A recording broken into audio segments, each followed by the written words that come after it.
Hallelujah, hallelujah, praise the Lord. પ્રભુનો આભાર માનીએ ફરી એકવાર આજના પવિત્ર સાબત દિવસને માટે, કેમ કે પરમેશ્વર એવો છે કે જે તમારા મારા જીવનને પ્રેમ કરે છે, તમને અને મને એ પ્રેરણા આપે છે, દરવણી આપે છે, જેના દ્વારા આપણા જીવનની અંદર ઈશ્વર અદ્ભુત કામ કરે છે. પણ એકવાર આપ સર્વને પ્રભુ શ્રી કૃષ્ણના નામમાં, નાના મોટા સર્વ જેટલા છો દરેકને હું આવકાર કરું છું અને આપ સર્વને ઈસુ કૃષ્ણના નામમાં પ્રેમી સલામ પણ પાઠવું છું. Praise the lord, hallelujah. પાછલા દિવસની ઘણી બધી પરિસ્થિતિઓ, સમાચારો તમે જોયા જ, સાંભળ્યા છે અને આપણે એવું માનતા હતા કે આપણે બહુ ચોક્કસ સારી જગ્યા પર છીએ અને પ્રભુની કૃપામાં છીએ. ઘણા બધા એવા રાજ્ય છે, ઘણા બધી એવી જગ્યાઓ છે જ્યાં અતિ ઘણા વરસાદના કારણે એને આખા ગામોના ગામો પાણીથી ભરાયેલા છે, લોકો મુશ્કેલીમાં છે, તકલીફોમાં છે. તેમ છતાં ચોક્કસ હજુ પણ આપણે એમ કહીએ છીએ કે તમે અને હું સારી જગ્યામાં છીએ. હાલેલુયા. પણ તેમ છતાં પાછલા દિવસની અંદર વ્યારાથી ઉપરના વિસ્તારની અંદર આપણે જોયું અને સાંભળ્યું સમાચારોની અંદર કે ઘણા બધા ગામડાઓ છે જેઓને નુકસાન થયેલું છે પૂરના કારણે, નદીઓ છલકાઈ જવાના કારણે. તેઓના માટે ચોક્કસ આપણે પ્રાર્થનાઓ પણ કરી છે. પણ તેમ છતાં તમારો ને મારો જે પરમેશ્વર છે, એ પરમેશ્વર આપણને વચન કહે છે કે હું તમને કદી મૂકી દઈશ નહીં અને ત્યજીશ પણ નહીં, હું તમારી સાથે રહીશ, એમ દેવનું વચન આપણને કહે છે. અને ઈશ્વરે તમને અને મને એક આશા હર એક ક્ષેત્રની અંદર ઈશ્વર આપી છે. પાછલા દિવસોની અંદર આપણા ગામની અંદર મરણ પ્રસંગ થયો અને એની અંદર આશા સંબંધી એ મરણના દ્વારા પ્રાપ્ત થતી બાબતો દ્વારા મેં કેટલીક બાબતો કહી હતી, જે લોકો કદાચ ત્યાં હોય તેઓએ સાંભળ્યું હશે. આ સવારે ફરીને એકવાર એ જ આશા સંબંધી હું તમારી આગળ કેટલાક વચનો લઈ આવવા માગું છું. તમારું મારું જે જીવન છે એ જીવન એક આશાની સાથે બંધાયેલું છે. એ આશા કે જે તમે અને હું આ પૃથ્વી પરના જીવનની અંદર આપણે રાખીએ છીએ. જોકે જે મરણ પ્રસંગની અંદર મેં કહ્યું તો એ તો જીવન પછીની આશા સંબંધી મેં કહી હતી. પણ આજે જે વચનો કહેવા માંગુ છું કે જે પૃથ્વી પરના જીવનની અંદર આપણે અપેક્ષા રાખીએ છીએ, આશા રાખીએ છીએ. દરેક પરિસ્થિતિઓની અંદર એક આશાનું કિરણ તમને મને જોવા મળે છે.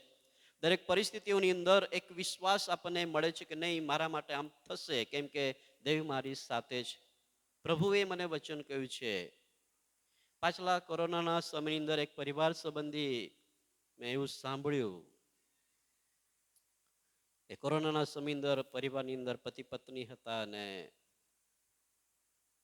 પતિને કોરોના થયો અને પતિને કોરોનાનો એ વાયરસ જેને કહીએ છીએ આપણે, એના રિપોર્ટો કરવામાં આવ્યા અને એ પોઝિટિવ આવ્યું અને એમના પત્ની બહુ દુઃખી થયા, કેમ કે પોતાના પતિને પોઝિટિવ આવ્યું. પણ પતિ ભલે એ એમના શરીરમાં દુઃખ દર્દ હતું, પણ તેમ છતાં પત્નીને પોતે એમ કહે કે નહીં, સારો થઈ જઈશ, કેમ કે પ્રભુ આપણી સાથે છે. પણ તેમ છતાં પત્નીના વિચારો, એમની ચિંતાઓ એમને નબળી કરી રહી હતી. થોડા સમય પછી જેમ જેમ દિવસો વીત્યા, એ પત્નીની ચિંતાઓ બહુ વધી જવાથી એમનું શરીર નબળું પડતું ગયું અને ત્યાર પછી પતિએ જોયું કે એ મારી ચિંતા વધારે કરે છે, એટલા માટે પરિવારના કેટલાક સદસ્યોને એમ કહેવામાં આવ્યું કે એમને મારાથી તમે દૂર રાખજો. પણ તેમ છતાં પત્ની એટલે કે પોતાની પતિ છે એમ કરીને તે એમની પાસેથી નહીં જતી હતી ને જેમ જેમ એમનું શરીર નબળું થતું ગયું એમની ચિંતાઓને લઈને, અને એમણે એક આશા કે જે તે પતિએ આપી હતી, પણ પત્નીને એવું લાગ્યું કે નહીં, એમનું શરીર બહુ પછી કે સખત એવા દુઃખની અંદર છે, સખત બીમાર જેવા દેખાય છે ને એટલા માટે પત્નીને મનની અંદર એક એવું હતું કે નહીં, મારા પતિ હવે નહીં બચે. પણ પતિને કે જે પોતે બીમાર હતા, પોતે પોઝિટિવ હતા, એ પોતાના પત્નીને એક ઉત્તેજન આપે કે નહીં, હું સારો થઈ જઈશ, હું સારો થઈ જઈશ. અને બન્યું એવું કે જે પત્નીને આશા નહીં હતી, જે પત્ની કહે છે કે નેગેટિવ હતા, સારા હતા, કે જે પતિની ચિંતા કરવા દ્વારા નબળાઈ થઈ હતી, એ પતિ કહે છે કે એ કોરોના એ વાયરસમાંથી, એ પોઝિટિવમાંથી એ કહે છે કે સારા થઈ ગયા. અને એની પત્ની જે એમની ચિંતા કરતી હતી, એમની ચિંતાઓને લઈને લઈને એક દિવસે એટેક આવવા દ્વારા એનું મરણ થયું. જે બીમાર હતા એ પોતે આશા રાખતા હતા કે નહીં હું જીવી જઈશ, અને જે સારા હતા એમની પાસે કોઈ આશા નહીં દેખાઈ. એ સત્ય ઘટના જ, સત્ય વાત છે. મેં મારા પરિવાર સંબંધી પણ તમને કહેલું હે ને, બંને બીમાર હતા અને જ્યારે રિપોર્ટ કરવામાં આવ્યું તો મારું પોઝિટિવ આવ્યું. જોકે મારી વાત નથી, જેવી કીધી મેં, મારી વાત નથી એને. અને બેનનું રિપોર્ટ કરવામાં, જો કે મારા કરતાં તો વધારે નબળા તો એ હતા, પણ તેમ છતાં મારું પોઝિટિવ આવ્યું અને બેનનું નેગેટિવ આવ્યું. એને જો કે મને બી ઘણી વખત કહે કે શું થશે, એને એમની પણ એક ચિંતા હતી કે દીકરો નાનો છે, શું થશે, આમ થઈ જાય તો શું થાય, ઘણી બધી ચિંતાઓ હોય. પણ તેમ છતાં એક વિશ્વાસ, એક આશા પ્રભુ તરફથી તમને અને મને આપવામાં આવે છે. એ તો એક અલગ ક્ષેત્ર છે, દુઃખની બાબત છે, પણ તમારા અને મારા જીવન અંદર જે આપણે અલગ અલગ ક્ષેત્રની અંદર જોડાયેલા છીએ, એ દરેક ક્ષેત્રોની અંદર પરમેશ્વર તમને અને મને એક જીવંત આશા આપે છે. એ તો કહે છે કે પૃથ્વી પરની બાબતો સંબંધી હું આજે તમને કહેવા માંગુ છું કે જ્યાં તમે એનું આજે આપણે હયાત છીએ, જીવિત છીએ, અને એ સમયની અંદર પરમેશ્વર ઘણી બધી આશાઓ પરમેશ્વર તમને મને આપે છે. રોમનના પત્રની અંદર 5મા અધ્યાયની અંદર જ્યારે આપણે વાંચીએ તો એ જે આશા છે, એ આશા આપણને કેવી રીતે પ્રાપ્ત થાય, કેવી રીતે આશા આપણા જીવનની અંદર આપણે વધુ મજબૂત બનાવે, એના સંબંધી એક વચન આપણને ત્યાં લખવામાં આવેલો છે. રોમનના પત્રો એનો 5મો અધ્યાય અને એનું 5 વચન આપણે વાંચન કરીએ. રોમનના પત્રો 5મો અધ્યાય અને એનું 5 વચન જ્યારે આપણે વાંચીએ, 4 અને 5 વચન, 2 વચન આપણે વાંચીએ તો ત્યાં એવું લખે છે, ધીરજ અનુભવને અને અનુભવ આશાને ઉત્પન્ન કરે છે. અને આશા કહે છે કે શરમાવતી નથી, કેમ કે આપણને આપેલા પવિત્ર આત્માથી આપણા અંતઃકરણમાં દેવનો પ્રેમ વેવડાવવામાં આવેલો છે. આશા એ હરેક વ્યક્તિના જીવનની અંદર છે, પણ તેમ છતાં જ્યારે ઘણી બધી વખત આપણે એના તરફ આપણે નેગેટિવ વિચાર કરીએ છીએ, જ્યારે આપણા મનની અંદર એ ખોટા વિચાર ઉત્પન્ન કરીએ છીએ, એના તરફના હકારાત્મક વિચાર જ્યારે આપણે નથી કરતા, અને એવા સમયની અંદર તમે અને હું અથવા ઘણા બધા એવા લોકો કે જેઓ એ આશાને ગુમાવી દે છે. ઘણા બધા લોકો એ આશાને ગુમાવી દે છે. અહીંયા લખ્યું છે કે જે આશા જે છે, એ આશા કેવી રીતે આપણને મળી શકે છે, તો ત્યાં શરૂઆતના વચન અંદર જે વાક્ય લખ્યું છે કે કહે છે કે ધીરજ. અને જો તમે અને હું યાકૂબના પત્રોના 1 અધ્યાયની અંદર આપણે વાંચીએ તો ત્યાં એવું લખ્યું છે કે તમે પરિપક્વ બનો માટે ધીરજને તમારા જીવન અંદર શું કરવા દો? કામ કરવા દો. એ ધીરજને તમારા અને મારા જીવનની અંદર જ્યારે આપણે કાર્ય કરવા દઈએ છીએ, એ ધીરજને આપણા જીવનની અંદર વૃદ્ધિ પામવા દઈએ છીએ, ત્યારે એના દ્વારા આશાને તમારા અને મારા જીવનની અંદર મજબૂત બનાવવામાં આવે છે. જ્યાં સુધી તમારું મારું જીવન એ ધીરજ નહીં રાખે, ત્યાં સુધી આશાની અંદર મજબૂત બની શકતા નથી. એ ધીરજ છે કે જે આશાને ઉત્પન્ન કરે છે. અહીંયા લખ્યું છે કે ધીરજ અનુભવ ઉત્પન્ન કરે છે, અને એ અનુભવ દ્વારા તમને મને કે આશા ઉત્પન્ન થાય છે. અને એ આશા દ્વારા કેટલીક બાબતો હું તમને કહેવા માંગુ છું. અહીંયા જે પ્રમાણે લખવામાં આવ્યું છે કે એ આશા તો કહી છે કદાચ કોઈક માણસના સલાહ દ્વારા આપણને કહેવામાં આવે, જે પ્રમાણે પતિએ કીધું કે નહીં હું સારો થઈ જઈશ, પણ તેમ છતાં પત્નીને એ જ ચિંતા હતી કે નહીં હવે નહીં થાય. અને આ આશા જે છે, એ આશા તો પરમેશ્વર તરફથી મળતી એક ભેટ છે. જે બાબત હું કહેવા માંગુ છું કે જે આશા છે એ માણસ તરફથી કદાચ આપણને કહેવામાં આવે, તેમ છતાં પણ એ આશા પરમેશ્વરની એક ભેટ છે, જેની અંદર તમને અને મને આવનાર ભવિષ્યના બાબતોને આપણા જીવન અંદર મજબૂત બનાવે છે. આશા આવનાર ભવિષ્યની જે બાબતો છે, કદાચ બની શકે આશીર્વાદો સંબંધી હોય, કદાચ બની શકે આપણા સારા સ્વાસ્થ્યની હોય, કદાચ બની શકે આપણી સફળતાની હોય, એ દરેક બાબતો એ આશાની અંદર સમાયેલી છે. અને એ જ્યારે આપણે ધીરજ રાખીએ છીએ ત્યારે જ એ શક્ય છે. એ યાકૂબના પત્રની અંદર જે પ્રમાણે આપણને કહેવામાં આવ્યું છે બીજા અધ્યાયની અંદર લગભગ, તો ત્યાં એવું લખ્યું છે કે ખેડૂત સંબંધી લખ્યું છે ત્રીજા અધ્યાયની અંદર. ખેડૂત સંબંધી આપણને ત્યાં લખવામાં આવ્યું છે કે ખેડૂત જે પ્રમાણે ધીરજ રાખે છે ફળને માટે, આજે તમારા મારા જીવન અંદર પણ જો એ ધીરજ છે તો આપણા જીવન અંદર એ આશાને આપણે પ્રાપ્ત કરી શકીએ છીએ. મતલબ કે જો ધીરજ છે તો જ આપણને એ આશા હોઈ શકે. અને એટલા માટે જે આશા જે છે એ આશા ઈશ્વર તરફથી મળતી તમારા મારા માટે એક ભેટ છે કે જે ઈશ્વર તરફથી જ આપણને પ્રાપ્ત થાય છે. બની શકે મધ્યમ કોઈક વ્યક્તિ હોઈ શકે, બની શકે કે કોઈક માધ્યમ છે કે જે કોઈક બાળક હોઈ શકે, પણ એ આશા તો પૂર્ણ કરનાર ઈશ્વર છે. એને પૂર્ણ કરનાર ઈશ્વર છે. કેમ કે બાઇબલ આપણને કહે છે કે જે માણસને જે અશક્ય છે તે દેવને શક્ય છે. એ ઈશ્વર છે કે જે તમને મને એ આશાની અંદર પરિપૂર્ણ વાલાઓ કરે છે. એટલા માટે પરમેશ્વરે જે વચનો જે ખાતરી તમને અને મને આપી છે એ બાબતોની અંદર તમારા અને મારા જીવન અંદર ધીરજ હોવી બહુ જરૂરી છે.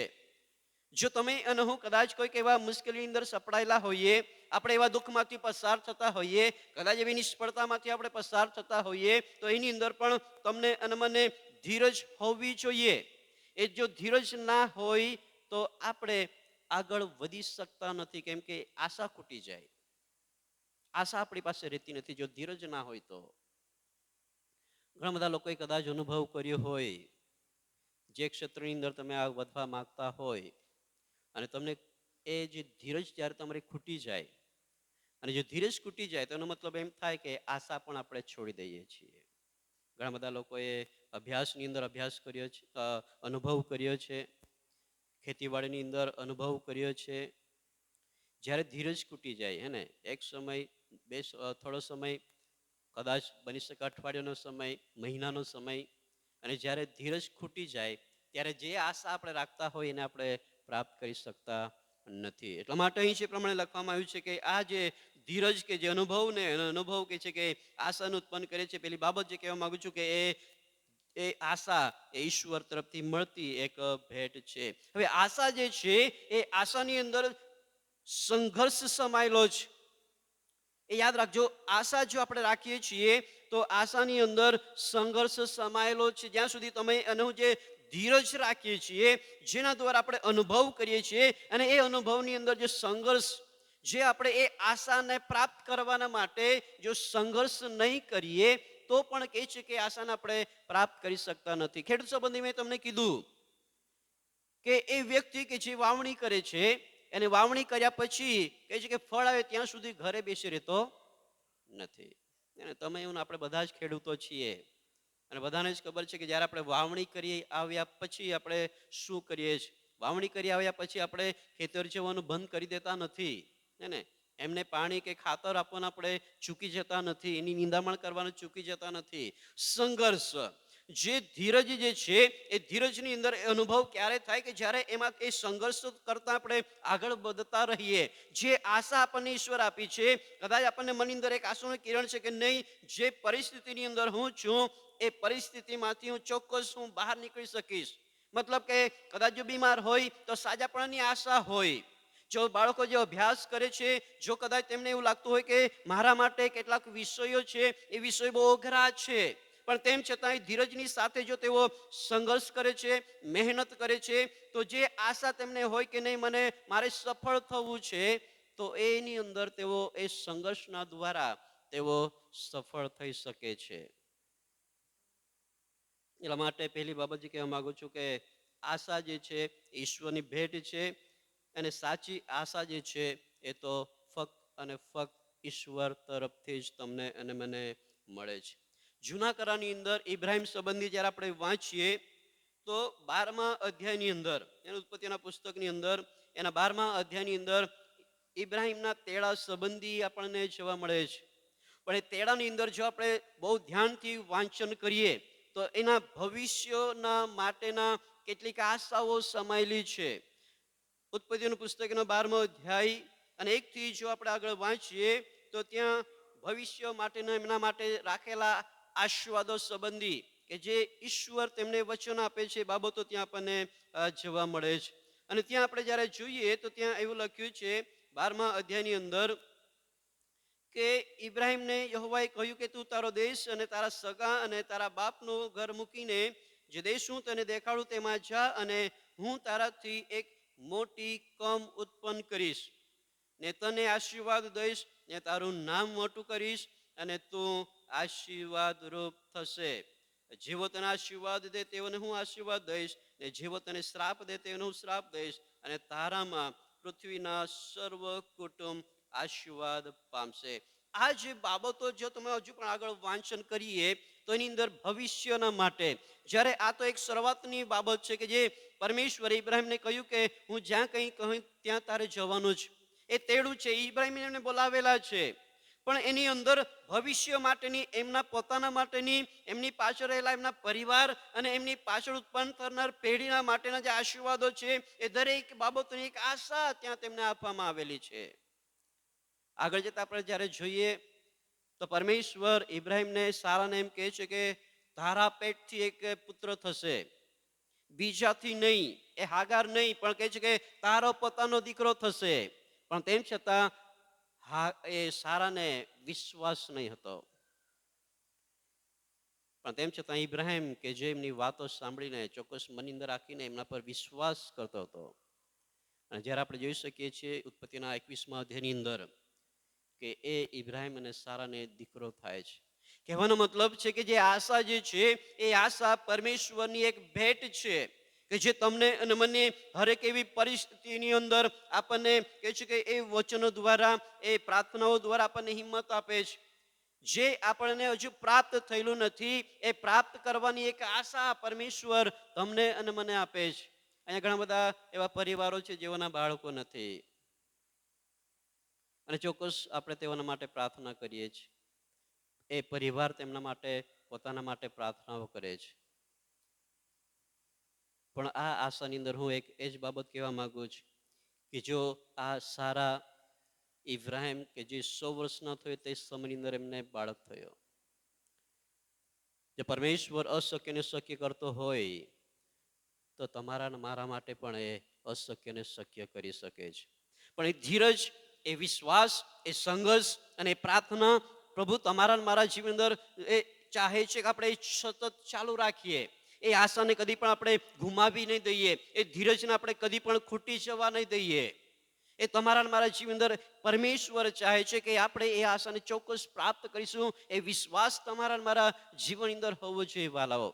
સંઘર્ષ અને વિશ્વાસ અને આપણા જીવન અંદર રહેલી ઈશ્વર પરનો જે ભરોસો છે એ ભરોસાની અંદર જ્યારે આપણા જીવનને આપણે ચલાવીએ છીએ ત્યારે જ એ આશાને આપણે પ્રાપ્ત કરી શકીએ છીએ. મતલબ કે જે આશા આપણે આપણા જીવનમાં રાખીએ છીએ એની અંદર તમને મને એ બાબત ચોક્કસ અને ચોક્કસ એ આપણને પ્રાપ્ત થાય છે અને થાય છે વાલાઓ. બાળકોના માટે સુલેમાન એ પ્રમાણે કહે છે જ્યાં સુધી આશા છે, ક્યાં સુધી? જ્યાં સુધી આશા છે ત્યાં સુધી તારા બાળકને કહે છે કે તું યોગ્ય શિક્ષણ આપ, એને યોગ્ય જગ્યાએ, યોગ્ય માર્ગમાં તું વાળ. કહેવાનો મતલબ છે કે જે આશા ચોક્કસ તમારી મારી પાસે છે, જે શરૂઆતના સમય અંદર જેની અંદર વિશ્વાસ છે, પણ બની શકે છે એ આશાની અંદર પણ ઈશ્વરની ઈચ્છાઓ હોય છે વાલાઓ. આશાની અંદર પણ ઈશ્વરની ઈચ્છા હોય છે.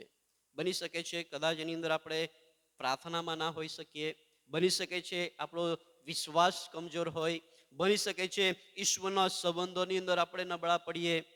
ઘણી બધી એવી બાબતો છે કે જે કદાચ આપણને એ આશાને ગુમાવી દેવાની અંદર એ આપણા વિચારો ઉત્પન્ન થતા હોય. પણ આજ સવારે આપ સર્વને હું જે કહેવા માંગુ છું, અને હરેક પરિવારની અંદર કોઈ ને કોઈ એવી બાબત છે કે જે તમને મને નિરાશ કરે છે. કદાચ આજે ઘણા બધા પરિવારોની અંદર વ્યસનોનો બંધન છે. ઘણા બધા પરિવારોની અંદર આજે પરિવારો દુઃખોમાંથી પસાર થઈ રહ્યા છે. ઘણા બધા એવા પરિવારો છે જેમની પાસે ઘણા બધા પ્રશ્નો છે. બની શકે છે બાળકોના પ્રશ્નો હોય, પરિવારનો પ્રશ્ન હોય, ખેતીવાડીનો પણ પ્રશ્ન છે, એવા ઘણા બધા નોકરીના, એવા ઘણા બધા પ્રશ્નો તમારી મારી પાસે છે. પણ પ્રશ્નોની અંદર શું આપણે આજે ધીરજ રાખી શક્યા છીએ કે કેમ? એ પ્રશ્નો, એ તકલીફોની અંદર તમે અને હું એ આશાને જીવંત રાખી શક્યા છે કે કેમ કે જે એક આ વિશ્વાસ આપણને અપાવે છે કે નહીં, હું એક દિવસ આમાંથી છુટકારો પામીશ, નહીં હું મારા જીવનની અંદર આ તકલીફમાંથી હું બહાર નીકળી શકીશ, મારા પ્રશ્નનો જવાબ મને એક દિવસ મળશે, મારા જીવનની અંદર જે કંઈ દુઃખ છે ચોક્કસ મને આશા છે કે પ્રભુ મને એક દિવસ આમાંથી બહાર કાઢશે. અવસરવાનું હું જે કહેવા માંગુ છું, આ ઇબ્રાહિમને પરમેશ્વરે જે વાયદાઓ આપેલા છે, જે વચનો આપેલા છે, એ જ વચનો પરમેશ્વરે તમને અને મને પણ આપેલા છે. જો કે એ વાયદાઓ તો કહે છે કે આખું દેવનું વચનો છે, જે વચનો તમને મને એ વચનો કહે છે કે એ તમારી સાથે અને મારી સાથે રહેવાનું વચન આપેલું છે, એ આશીર્વાદ આપવાનું વચનો આપેલા છે, એ તમારી મારા જીવન અંદર આપણા માર્ગની અંદર સંભાળવાના માટે એમણે વચનો આપેલા છે, એ હરેક જરૂરિયાતો પૂરી પાડવાના પરમેશ્વરે વચનો આપણને આપેલા છે, એ આત્મિક વૃદ્ધિ કરવાના માટે પરમેશ્વરે તમને મને એ વચનો આપેલા છે. એને એ દેવનું વચન કે જે આપણને કહે છે કે એ તો માણસ નથી કે તે જૂઠું બોલી શકે, અને એના મુખમાંથી નીકળેલા એ હરેક શબ્દો કહી શકે સફળ થયા વગર પાછા ફરતા નથી. એ દરેક વચનો એ સફળ થાય છે, પણ નિષ્ફળતા ત્યાં મળે છે કે જ્યાં તમારી મારી આશા છૂટી જાય છે. નિષ્ફળતા જ્યાં મળે છે જ્યાં તમારું મારો ધીરજ ખૂટી જાય છે. આપણે પ્રાર્થના કરવાનું બંધ કરી દઈએ છીએ, આપણે દેવળની સંગતમાં જવાનું બંધ કરી દઈએ છીએ, આપણે ઉપવાસો કરવાનું બંધ કરી દઈએ છીએ, આપણે જે ઈશ્વર ચાહે છે એ માર્ગમાં ચાલવાનું આપણે બંધ કરી દઈએ છીએ, જેના દ્વારા એ આશાને આપણે ગુમાવી દઈએ છીએ, આપણને નિષ્ફળતાઓ મળે છે. આજ સવારે દરેકને હું કહેવા માંગુ છું, આપણા જીવન અંદર કોઈ પણ પ્રકારની એવી તકલીફો હોય, પરમેશ્વર એક આશા તમને આપે છે કે નહીં, એ તમારી મારી સાથે છે, અને ઈશ્વર ચોક્કસ તમારા મારા જીવન અંદર તમને મને સફળ કરશે. પણ એના માટે તમારી મારી પાસે ધીરજ હોવી જોઈએ. ધીરજની સાથે એ અનુભવ કે જ્યાં લખ્યું છે રોમનોના પત્રની અંદર, એ અનુભવ કયો કે જે ધીરજની અંદર સંઘર્ષ છે, એ આશાની અંદર જે સંઘર્ષ છે, કદાચ બની શકે કે આપણે એ મુશ્કેલીનો સામનો કરવો પડે આશાને પ્રાપ્ત કરવા માટે, એ આશાની અંદર સફળ થવાના માટે બની શકે છે તમારા મારા જીવન અંદર ઘણા બધા આવા તકલીફોમાંથી પસાર થવું પડે. પણ ચોક્કસ દેવનું વચન એ તમારા મારા જીવનમાં વહાલાઓ ઈશ્વર પૂર્ણ કરે છે. એટલા માટે આ સવારે હું એટલું જ કહેવા માંગુ છું કે આપણે આપણી આશાને જીવંત રાખીએ, દરેક પ્રકારની કોઈ પણ ક્ષેત્રને માટે. મારા જીવન સંબંધી કદાચ હું તમને કહું, જો સેવાને માટે મારી એક આશા છે કે હું જ્યાં પણ સેવા માટે ઈશ્વર મને લઈ જાય, મંડળી અને સમાજ એક થઈ જાય, લોકો એકતામાં રહી શકે, લોકો આત્મિકતાની અંદર વૃદ્ધિ પામી શકે, અને જે લોકો આજે અજ્ઞાનતાને લઈને, ગેરસમજને લઈને આમ તેમ ભટકી રહેલા છે, તેઓને યોગ્ય શિક્ષણ મળી શકે. મારી આશા એ છે કે મંડળી અને આખું સમાજ, આખું ગામ એ પરમેશ્વરના વચનની અંદર એક થઈ શકે, અને એની અંદર મારે પણ કહી શકે હું ફક્ત એ આશા રાખીને જો હું બેસી રહું તો હું એની અંદર સફળ થઈ શકતો નથી. એની પાછળ મારે મહેનત કરવી પડે. એ મંડળીની અંદર, એ સમાજની અંદર મારે તેઓની મુલાકાત લઈને મારે સંઘર્ષ કરવો પડે. બની શકે છે મને ઘણી બધીમાંથી તકલીફ સહન કરવી પડે, બની શકે છે ઘણાઓની આંગળી મારા પર ચીંધવામાં આવે, કદાચ એવું મને અનુભવ નથી થયો, પણ તેમ છતાં એ એક એવી બાબત છે સેવાની અંદર. ઘણી બધી વખત લોકો તરફથી જે ઉત્તેજન મળવું છે એ કદાચ નહીં મળી શકે, પ્રોત્સાહન જે મળવું છે કદાચ નહીં મળી શકે, સહકાર જે મળવો જોઈએ કદાચ નહીં મળી શકે. જે આશાની અંદર જે ધીરજ છે એ ધીરજને એ પૂરી કરાવી દે છે. ઘણા બધા બાબતો તમારી મારી સામે આવે છે, જે ધીરજને પૂરી કરી દેવાના માટે શૈતાન ઘણી બધી કુયુક્તિઓ વાલાઓ લાવે છે. પણ તમારા મારા જીવનની અંદર એ ધીરજને ઉત્પન્ન થવા દે, ધીરજને આપણા જીવનમાં પૂરેપૂરું કામ કરવા દે. અને યાકૂબના પત્રની અંદર એવું લખ્યું છે કે પૂરેપૂરું કામ કરવા દેવાનું, અધૂરું નહીં. એ ધીરજ પૂરેપૂરું કામ આપણા જીવનમાં કરતા હોવા જોઈએ. મતલબ કે જ્યાં સુધી આપણે સફળ થઈએ એ ધીરજ આપણે રાખીએ, જ્યાં સુધી આપણા જીવન અંદર આપણા પ્રશ્નોનો જવાબ નહીં મળે ધીરજ રાખીએ. આપણા જીવનની અંદર જ્યાં સુધી આપણે સફળ નહીં થઈએ, આપણા જીવન અંદર એ ધીરજને આપણે કામ કરવા દઈએ. અને ચોક્કસ હું તમને કહેવા માંગુ છું કે તમારા અને મારા જીવન અંદર જે ઈશ્વરે વચનો દ્વારા આશાઓ આપેલી છે, એની અંદર તમે અને હું વાલો આપણે સફળ થઈશું. અને એટલા માટે જે બાબતો કહેવા માંગુ છું કે આપણા જીવનની અંદર એવી ઘણી બધી બાબતો હોય કે જેની અંદર કદાચ આપણે આશા ગુમાવી દીધી હોય, પણ તેમ છતાં જે ધીરજ જે છે એ ધીરજને આપણે ચોક્કસ આપણા જીવનની અંદર વૃદ્ધિ પામીએ, જેથી કરીને આશાને ફરીને એકવાર આપણા જીવનમાં આપણે જીવંત કરાવીએ. બીજો રાજા એના 20મા અધ્યાયની અંદર એક વ્યક્તિ વિશે સંબંધી લખવામાં આવ્યું છે કે જેમના માટે એવું કહેવામાં આવ્યું કે તું મરણ પામવાનો છે. બીજો રાજા એના 20 અધ્યાયની અંદર અને કોણ છે? બીજો રાજા 20 અધ્યાય અને એની અંદર જે આપણે જોઈએ તો હિજકિયા સંબંધી આપણે બધા જાણીએ છીએ, પણ ત્યાં એવું લખવામાં આવ્યું છે, જે તમે આપણે વાંચન કરી બીજો રાજા એનો 20 અધ્યાય અને શરૂઆતથી આગળ વાંચીએ ત્યાં એવું લખ્યું છે કે તે દિવસોમાં હિજકિયા કહે છે કે મરણતોલ માંદો પડ્યો અને લખે છે કે આમોસના દીકરા યશાયા પ્રબોધો કે તેની પાસે આવીને તેને કહ્યું કે યહોવા આમ કહે છે કે તારા ઘરનો શું કર? બંદોબસ્ત કર, કેમ કે તું મરી જશે અને જીવશે નહીં. ત્યારે તેણે પોતાનું મુખ ભીત તરફ ફેરવીને યહોવાની પ્રાર્થના કરી કે હે યહોવા, હું તારા કાલાવાલા કરું છું કે હું કેવી રીતે સત્યતાથી તથા સંપૂર્ણ હૃદયથી તારી સમ્મુખ ચાલ્યો છું ને તારી દ્રષ્ટિમાં જે સારું છે તે કર્યું છે તેનું હમણાં તું સ્મરણ કર. પછી હિજકિયા કહે છે કે બહુ રડ્યો અને યશાયા ત્યાંથી નીકળીને નગરની અધવચ પહોંચ્યો. તે પહેલા એમ બન્યું કે યહોવાનું એ વચન તેની પાસે આવ્યું કે તું પાછો જોઈને મારા લોકના અધિકારી હિજકિયાને કહે કે તારા પિતા દાઉદનો દેવ યહોવા એમ કહે છે કે મેં તારી પ્રાર્થના સાંભળી છે, તારા આંસુ મેં જોયા છે. જો હું તને શું કરીશ? સાજો કરીશ અને તું ત્રીજે દિવસે યહોવાના મંદિરમાં ચડી જશે અને હું તારા આવરદામાં કહે છે કે 15 વર્ષ કહે છે કે વધારી દઈશ. હિજકિયાના જીવન અંદર જે બાબત એમને કહી દેવામાં આવી કે હવે તું મરી જશે, તારા પરિવારની વ્યવસ્થા કરી દે એમ કહે છે. હે ઘણી બધી વખત આપણને એવું જ થાય છે નહીં? જ્યારે આપણે આશા છોડી દઈએ હે ને, આશા છૂટી જાય પછી આપણે બીજી વ્યવસ્થાઓ કરવા લાગીએ. હે ને, ખરું કે ખોટું? હલો, જે ક્ષેત્રની અંદર આપણને એમ લાગે કે નહીં હવે આ નહીં મેં પડે એટલે બીજો રસ્તો આપણે પકડી લઈએ. હે ને, જો કે કદાચ ઈશ્વરની ઈચ્છા એમાં પણ હોઈ શકે, પણ આશા એ છે કે જે એક નહીં પણ બીજી આશા ઉત્પન્ન કરે છે, પણ સફળતા ઈશ્વર વાલો આપણને આપે છે. અહીંયા જે પ્રમાણે લખ્યું છે કે આ હિજકિયા કહે છે કે મરણતોલ માંદો પડ્યો અને એ સમય અંદર યશાયાને પરમેશ્વરે વચન આપ્યું અને તું જેને એમ કહે કે તું હવે તું મરી જવાનો છે, જીવતો રહેવાનો નથી, એટલા માટે કહે છે કે તું પોતાના પરિવારની બધી વ્યવસ્થા અગાઉથી કરી દે. આજે આપણે આપણા બાળકોના માટે કઈ વ્યવસ્થા કરીએ? હલો, આપણને બી એવું જ છે ને, આપણે મારું જીવન કેટલું છે મને નહીં ખબર, મારા પરિવાર માટે મારે સારી સુવિધા કરી આપવી છે. હે ને, આપણે જોઈએ એના પહેલા. હે ને, કે સારું પરિવાર માટે આપણે ચિંતાઓ કરતા હોય, વિચારતા હોય.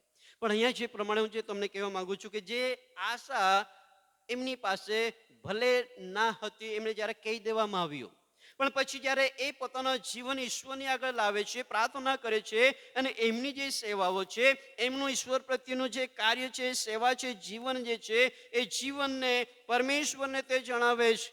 મતલબ કે પોતાના જીવનની અંદર રહેલી પ્રામાણિકતા, પોતાના જીવનની રહેલી વફાદારીઓ, પોતાની જે સેવાઓ છે, પોતાનું જે જીવન કે જે ઈશ્વર પ્રત્યેનું જે કહે છે કે સારું છે, બધી બાબતો ઈશ્વરને તે કહી રહ્યો છે. જ્યારે એમનું મરણ થવાનું હતું ત્યાં એમ લખ્યું છે, જ્યારે તેમણે બીજા વચન લખ્યું છે કે તેણે પોતાનું મુખ ભીત તરફ ફેરવીને યહોવાની પ્રાર્થના કરીને પછી આગળ એમ લખે છે કે હું તારા કાલાવાલા કરું છું કે હું કેવી રીતે સત્યતાથી તથા સંપૂર્ણ હૃદયથી તારી સમ્મુખ શું કર્યો છું? ચાલ્યો છું. આપણે ઘણી બધી વખત જે સત્યતાથી આપણું જીવન હોવું જોઈએ, આપણું જીવન જે પ્રામાણિકતાની અંદર ચાલવું જોઈએ, આપણું જીવન જે વિશ્વાસ યોગ્યતાની અંદર ચાલવું જોઈએ, જે નથી ચાલતું માટે પણ તમારી મારી પાસે જે આશા છે એને આપણે ગુમાવી દઈએ છીએ. મેં ઘણી બધી વખત ઘણી જગ્યાએ કહ્યું છે કે જ્યારે આપણે પ્રાર્થનાઓ કરીએ છીએ ત્યારે શંકા શા માટે ઉત્પન્ન થાય? કેમ કે હૃદયમાં કંઈક ભૂંડાઈ હોય, હૃદયમાં પાપ જો હોય તો પ્રાર્થનામાં શંકા આવે. આપણને એમ લાગે કે નહીં, હૃદયમાં તો પાપ છે તો પ્રભુ મારું સાંભળે. બધા લોકો માનો છો? હલો, હે ને, આપણે માનીએ છીએ કે હું પાપી છું, સાંભળે છે ખરો પણ જવાબ નહીં મળે એનો આપણને. હે ને, કહેવાનો મતલબ જે છે કે ઘણી બધી વખત જે આશા આપણને આપવામાં આવે છે પણ એને આપણે ગુમાવી દઈએ છીએ. એક તો છે ધીરજ રાખી શકતા નથી, સંઘર્ષ કરતા નથી, અને અહીંયા લખ્યું છે તે પ્રમાણે આપણું જીવનનું પણ ઠેકાણું ના હોય. દેવને આપણે કદી એમ કહી શકતા જ નથી કે પ્રભુ મારું જીવન એવું છે એટલા માટે તું એમ કર. નહીં, આપણે એની અંદર ખોટા સાબિત થઈએ છીએ. એટલા માટે આજ સવારે જો તમને જે કહેવા માંગુ છું, આપણું જે જીવન છે એ જીવન પણ દેવના નજરની અંદર સત્ય અને સારા ખરા હૃદયથી અને ઈશ્વરની સાથે ચાલનારું હોવું જોઈએ. અને તે સમયે પણ એ સંઘર્ષ જે કરીએ છીએ, એ મહેનત જે કરીએ છીએ, એનું ફળ આશા દ્વારા તમને મને મળે છે. અહીંયા જે પ્રમાણે આ હિજકિયાએ પોતાના જીવનને ઈશ્વરની આગળ ઠાલવ્યું, ત્યાં આગળ લખ્યું છે કે તારી સમ્મુખ ચાલ્યું છે, અને પછી લખે છે કે ને તારી દ્રષ્ટિમાં જે સારું છે તે કર્યું છે. ઈશ્વરની દ્રષ્ટિની અંદર જે સારું છે તે તેમણે કર્યું છે. હવે જે આશા પરમેશ્વરે તમને આપી હોય આપણા ભવિષ્યના માટે, બાળકો જે આશા રાખે છે સારું ભણી ગણીને તેઓ સફળ થાય, તમે એનો આપણે આશા રાખીએ છીએ. આપણે સારી મહેનત કરીને, સારી વ્યવસ્થા પ્રાપ્ત કરીને, આશીર્વાદો પ્રાપ્ત કરીને એક સુખમય જીવન આપણે જીવીએ. આપણા પરિવારોને માટે સારી સુવિધા વ્યવસ્થાઓ આપણે કરી દઈએ. અને જે મહેનત આપણે કરી છે, જે સંઘર્ષ આપણે કરી છે, પણ એના કરતાં વિશેષ જો દેવના માટેનું જીવન, દેવને પોતાનું જીવન સમર્પિત કરતા, અહીંયા જે પ્રમાણે લખ્યું છે તે પ્રમાણે કે સત્યતાથી, ખરા હૃદયથી ઈશ્વરના સાથે ચાલીએ છીએ, અને ઈશ્વરને જે સારું લાગે. કોને સારું લાગે? ઈશ્વરને જે સારું લાગે તે પ્રમાણે જો આપણે કરીએ છીએ તો તમે અને હું આપણે એની અંદર સફળ થઈ શકીએ છીએ. આજે તમારું ને મારું જીવન ઈશ્વર ભલે પસંદ કરે કે નહીં કરે, પણ માણસ પસંદ કરવા જોઈએ. હે ને? આપણને એમ લાગતું હોય ઈશ્વર તો ચોક્કસ જોઈએ છે, આપણને ખબર જ છે બધાને જ, પણ માણસો પણ આપણે શું કરવા જોઈએ? પસંદ કરવા જોઈએ. માણસોની અંદર પણ આપણે થોડીક સારી શાખ ઊભી થવી જોઈએ. સંસારિક જીવનની વાત કરું છું, અને એ પ્રમાણેનું આપણે જીવન જીવીએ છીએ. પણ એના કરતાં વિશેષ કરીને જે અહીંયા લખવામાં આવ્યું છે તે પ્રમાણે કે ઈશ્વરની દ્રષ્ટિમાં જે સારું છે, દેવની નજરમાં જે સારું છે, એ પ્રમાણેનું જીવન તમારું ને મારું હોવું જોઈએ. ઘણી બધી વખત આજની હાલના સમયમાં કદાચ બહુ ઓછું જોવા મળે છે એવું, પણ પહેલાના સમયમાં બાળક કે પછી કોઈક આગેવાન એને ગામની અંદર ફરે અથવા તો મુલાકાતો લે કે પછી કોઈ પણ જગ્યાએ જાય તો લોકો માનથી એમને જોતા હતા. જો પોતાના જીવનમાં કંઈક ખોટું છે તો એમની પાસે નહીં આવે, કેમ કે દેવના નજરની અંદર એમનું જે જીવન છે એવું છે. આજે જીવન તો છે જ, પણ લોકોની પાસે એ બાબત રહી નથી. ને ઘણા બધા લોકો ઘણી વખત મને કે હાથની અંદર તમાકુ ચોળતા હોય ને, અને જો મને મળી જાય, હા સાહેબ તો જાણે જ છે કે એમ કે, ને આજે ઘણા લોકોની પાસે જ. હું જે કહેવા માંગુ છું કે પરમેશ્વરની અંદર તમારું મારું જીવન આપણે એવી બનાવીએ કે ભલે માણસો નહીં પસંદ કરે, પણ ઈશ્વરની અંદર તમારું મારું જીવન પસંદ હોવું જોઈએ.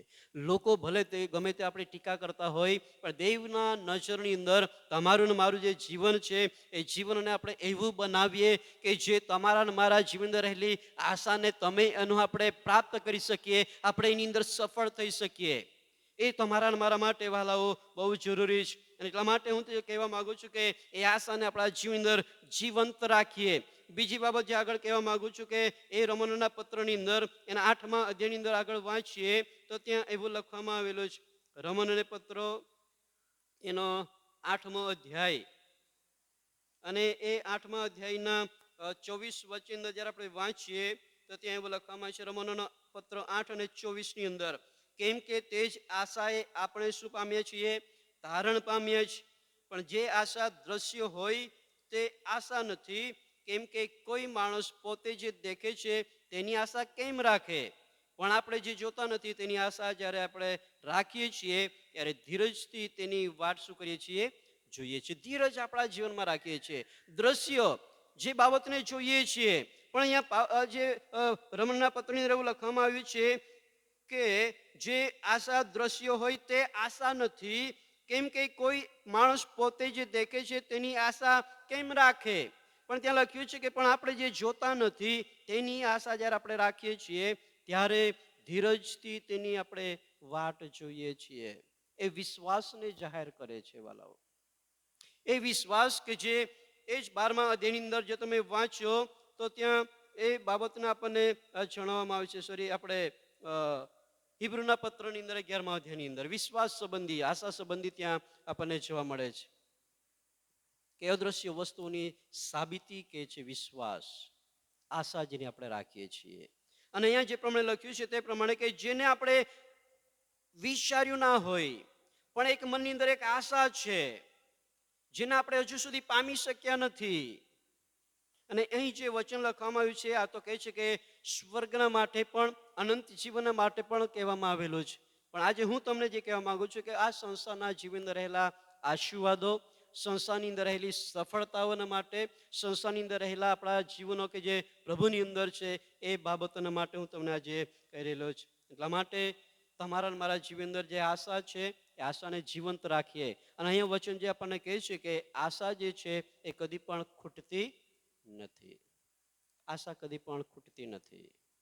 અને જે રોમનોના પત્રની અંદર આપણે વાંચી ગયા, જો તમે એની અંદર જે આપણે વાંચીએ છીએ, જે પહેલા આપણે 5મા અધ્યાયની અંદર જે વાંચ્યું તો ત્યાં એ પ્રમાણે આપણને લખે છે 5મા વચન અંદર કે આશા કહે છે કે શરમાવતી નથી. આશા શરમાવતી નથી, મતલબ કે તમને અને મને એ લજ્જિત થવા દેતી નથી. મતલબ કે એ આશા કે જે વિશ્વાસની અંદર છે, એ આશા કે જે દૈવના લોકો રાખે છે, એ આશાને પરિપૂર્ણ કરનાર એ ઈશ્વર છે. એ તમને મને શરમમાં નાખતી નથી. અને એ તો કહે છે કે ઈશ્વરનું અદ્ભુત કામ છે વાલાઓ. એક વચન જોઈએ પછી હું બંધ કરવા માટે પ્રયત્ન કરીશ. નીતિ વચનનું પુસ્તક એક વચન આપણે વાંચીએ. નીતિ વચન એના 23મા અધ્યાયની અંદર, નીતિ વચનનું પુસ્તક એનો 23મો અધ્યાય અને એનું એક વચન આપણે વાંચીએ 18 વચનની અંદર. અને મેં જે તમને કહેવા માંગુ છું કે આશા કદી પણ કહે છે કે નષ્ટ થતી નથી. 18મું વચન એમ કહે છે કેમ કે નિશ્ચય બદલો મળવાનો છે અને તારી આશા રદ જશે નહીં. તમારી ને મારી જે આશાઓ છે એ કદી પણ ફકડ જશે નહીં વાલાઓ. પણ એ આશા એ દેવની અંદર હોવી જોઈએ. એ આશા કહે છે કે વિશ્વાસની અંદર હોવી જોઈએ. એ આશા કહે છે કે ધીરજની સાથે હોવી જોઈએ. અને એ આશાની અંદર સંઘર્ષ હોવો જોઈએ. અને સંઘર્ષ કે જે આત્મિક જીવનની વાત, એ વિશ્વાસુ જીવનની વાત, કે જે સંઘર્ષ કદાચ આપણે મુશ્કેલીના સમય અંદર હોય, તકલીફોના સમય અંદર હોય, પણ એ સંઘર્ષ આપણે ક્યારે કરીએ છીએ? જ્યારે દેવની ઉપસ્થિતિમાં આવીને એ દુઃખને સહન કરીએ છીએ. દેવના સંગતમાં જવાના માટે, પ્રાર્થનાઓ કરવા માટે, આરાધના કરવાના માટે આપણે આપણા જીવનની અંદર સંઘર્ષ કરીએ છીએ, મહેનત કરીએ છીએ. એ અનુભવ ઈશ્વર તમને મને આપે છે વાલાઓ, જેના દ્વારા તમારા મારા જીવન અંદર એ આશા પૂર્ણ કરે છે. એટલા માટે આ સવારે હું તમને જે કહેવા માંગુ છું, આપણા દરેકના જીવન અંદર રહેલા દરેક પ્રકારના કાર્યો, આપણી એવી વિકટ પરિસ્થિતિઓ, આપણા નિરાશાઓ, એ દરેક બાબતોની અંદર ઈશ્વર વાલાઓ આપણને આશાવાન બનાવે છે. અને એ ઈશ્વર એ આશાને પૂર્ણ કરે છે. અને મેં કીધું અહીંયા વચન કહ્યું તે પ્રમાણે કે આશા કદી પણ રદ જતી નથી, એ નિષ્ફળ જતી નથી, એ નષ્ટ થતી નથી, એ જીવંત છે. પણ એને પૂરું કરવા માટે પરમેશ્વરના વચનો, એની પ્રામાણિકતાની અંદર, વિશ્વાસોની અંદર અને મહેનત અને સંઘર્ષની અંદર આપણું જીવન હોવું જોઈએ. અને અંતે એક બાબત કે જે ધીરજ જે આપણા જીવનની અંદર ખૂટવી નહીં જોઈએ. અને જ્યારે પ્રમાણેનું આપણું જીવન હશે, આપણા જીવનની પરિસ્થિતિઓ હાલો બદલાશે. ઘણા લોકો ઘણા સમયથી પ્રાર્થનાઓ કરતા હોય, પરિસ્થિતિ નહીં બદલાય, તમે તમારી પ્રાર્થના ચાલુ રાખો. તમારા જીવનની અંદર એ ધીરજને તમે ખૂટવા નહીં દેશો. બાળકો તમારું નહીં માનતા હોય, ધીરજથી એ ઈશ્વરને વિનંતી કરતા રહો. બાળકો સફળ થતા ન હોય, તમારી પ્રાર્થનાઓ ચાલુ રાખો. આપણા પારિવારિક જીવન અંદર આપણે નિષ્ફળતા મળતી હોય, ધીરજથી રહીને પ્રાર્થનાઓ કરો. પ્રભુ તમારી મારી પરિસ્થિતિને બદલી નાખે છે વાલાઓ.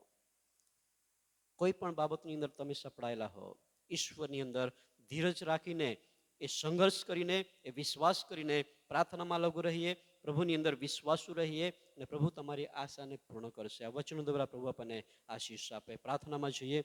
દરેક વ્યક્તિ આંખોને બંધ કરીએ. દરેક વ્યક્તિ આંખોને બંધ કરી. આપણો પરમેશ્વર કે જેણે વચનો આપ્યા છે, જેમણે ખાતરી આપી છે, જેણે વાયદાઓ કર્યા છે વાલાઓ. અને ઈશ્વર તમારી મારી આશાને પૂર્ણ કરનાર પરમેશ્વર છે. આ સવારે જો તમારા જીવનમાં કંઈક પ્રશ્ન છે, તમારા જીવનમાં કંઈ તકલીફ છે, તમારા જીવનમાં કોઈ બીમારી છે, તમારા જીવનની અંદર કંઈ બંધન છે, તો એ ઈશ્વરની આગળ પોતાના જીવનને તમે અર્પણ કરી દો. ઈશ્વરની આગળ, ઈશ્વરની દ્રષ્ટિની આગળ તમારા જીવનને એ પરમેશ્વરના નજરની અંદર એમને પસંદ પડે એવા જીવન જીવવાનું ચાલુ કરી દો. પ્રાર્થના કરવાનું ચાલુ કરી દો. ઈશ્વરની સંગતની અંદર ભાગ લેવાનું ચાલુ કરી દો. એ ઈશ્વર તમારી આશાને પૂર્ણ કરશે વાલાઓ. Thank you Jesus. સ્વર્ગીય પિતા, તમારો આભાર માનતા આ સમયે પ્રભુ હું તમારી આગળ નમ્યો છું. મંડળીને તારા હાથમાં સમર્પિત કરું છું પિતા. અમે પ્રાર્થના કરું છું પિતા પરમેશ્વર, મારી આ મંડળીના હરેક વ્યક્તિઓને માટે કદાચ આજે ઘણા બધા લોકો પોતાના પરિવારને લઈને, બાળકોને લઈને, આ પિતા એવા ખેતીવાડીને લઈને, એવા ભણતરને લઈને, એવી અલગ અલગ પ્રકારની બાબતોને લઈને નિરાશ હોય પિતા. તેમણે કદાચ આશા ગુમાવી દીધી હોય. પણ પ્રભુ તમારું વચન કહે છે તે પ્રમાણે કે આશા કદી પણ નષ્ટ થતી નથી. એ આશાને પ્રભુ અમે અમારા જીવનમાં જીવંત બનાવીએ માટે પિતા પરમેશ્વર એવા હરેક વ્યક્તિને પ્રભુ તમે આજે સ્પર્શ કરો. હરેક વ્યક્તિને પ્રભુ તમે તમારા સામર્થ્ય, તમારા પરાક્રમથી ભરો કે જે ધીરજ કરવાના માટે સમર્થ બને, જે ધીરજની અંદર તેઓ વૃદ્ધિ પામી શકે. અને પિતા પરમેશ્વર ધીરજ તેમને એક અદ્ભુત અનુભવ આપે, એ સંઘર્ષ કરવાનો અનુભવ આપે, એ તમારામાં વિશ્વાસની અંદર મજબૂત બનવાનો અનુભવ આપે. એને જેના દ્વારા એ આશા ઉત્પન્ન થતાં એ આશાને તેઓ પ્રાપ્ત કરનારા બને.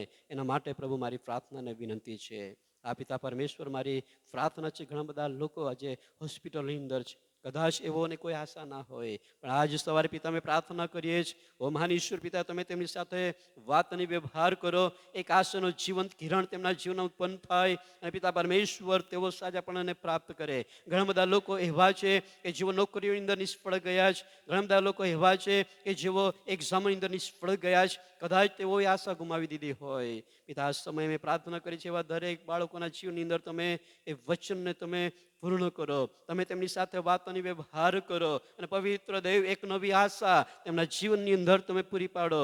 અને પિતા પરમેશ્વર તમારામાં ભરોસો રાખતા, પિતા પરમેશ્વર એ ધીરજ રાખતા, તમને વિનંતી કરતા એ આશાની અંદર તેઓ મજબૂત બને એના માટે પ્રાર્થના કરીએ છીએ. ઘણા બધા લોકોના જીવનની અંદર એવા દુઃખ દર્દો છે, પ્રશ્ન અને તકલીફો છે પિતા. દરેક બાબતોની અંદર એક આશા પ્રભુ તમે તેમને આપો કે તેઓને સફળતા મળી શકે, તેઓને તમારી શાંતિ, તમારો આનંદ પ્રાપ્ત કરી શકે. પિતા પરમેશ્વર એમ કરવાના માટે વહાલાઓને તમે સહાય કરજો.